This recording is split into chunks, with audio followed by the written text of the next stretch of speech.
First of all, it's a very happy day. Yeah? It's a historic decision, and we have to recognize it. It was difficult to reach an agreement. It was difficult to reach a consensus and to convince all the members that we need to do it. And we've done it. So I would say that this is where the road starts. This resolution is actually, to some extent, an opening of a new chapter. So we had a chapter of between Kuala Lumpur decision in 2009 of halving our industry emissions by 2050, like the 50-50, and that was okay. But now, after 12 years, we actually have put the same problem at the table and says, okay, there is a market consensus around Paris Agreement. There is an expectation that our industry will decarbonize faster. There is an expectation from our customers, so we need to take all of these ingredients and make a decision. Why? Because we believe that this is what is expected, not only from our customers, but also from our airlines. And actually, it's the reflection that we agreed. So I would say the book of the previous commitment has just closed. We opened a new one, and now the difficult part starts. So after celebrating it today, tomorrow the implementation starts, and this is the real challenge. Look, I'm confident because I know this industry quite well, and I know that this industry has always delivered on its commitments. If we go back in time, we delivered in the commitment of safety, and that was the crucial topic for us in the 50s and the 60s. Then we took a commitment in Kuala Lumpur in 2009, a commitment on delivering, for example, improved fuel efficiency by 1.5%. We delivered 2%. So we don't say things lightly. That's what makes me confident. When we say we're going to do something, we put all the means and the meaning of it behind it. And it's going to be challenging. Make no mistakes, it's going to be a challenge. It's not an easy way, and we do not have all the answers to the questions of how we're going to decarbonize. But if we don't put a target, then we don't know exactly what we're aiming at. So this resolution is really starting this 3-decade road to the net zero.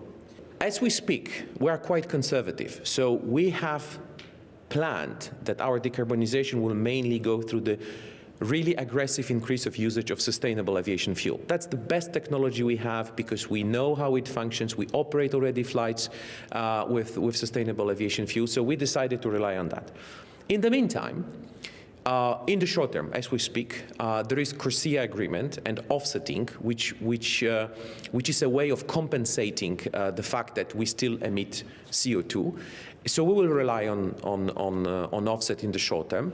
But then the more technologies which are in-sector technologies are available, hydrogen, electric planes, more improvements on software, more improvements of operations which we expect coming, the smaller will be the part of offsetting. So we consider offsetting as an important mitigation measure, however, a gap filler, while waiting for more available in-sector clean technologies. Surprisingly so, I think that the biggest challenge is emotional. I think that we all have to believe that we can deliver, not only we inside the industry, but also communicate with our public, communicate with our customers, communicate with governments, NGOs, everybody that is keeping us accountable for that. So that's number one. Number two, of course, there will be operational challenges because it represents the necessity of working with all the value chain.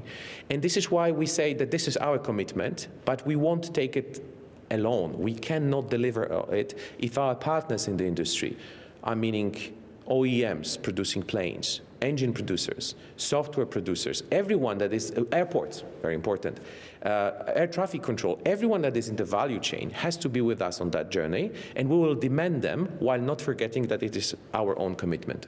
You know, the first thing is that we look at them as at one of the tools we will have, one of the elements of delivering. So what we look at is help us by investing in R&D, help us by advocating that there are public money needed in R&D, help us by bringing more supply, which at the end, of course, is about lowering the price, because the faster the cost of it will go down, the quicker we're going to be using it, and then the less we're going to be offsetting and more using it. available in sector technologies. So we will do our part, but we will demand to all the chain of partners to be with us on that journey. We took this commitment seriously, and that would be my message. It's not a light commitment. It took time to get there, number one. Number two, that we never take our commitment lightly. And the question is not if we should be doing this. That was not debated among our members at all. The question is how to deliver it now. So we know that we have to follow the Paris Agreement consensus. We want to be part of this intellectual pathway.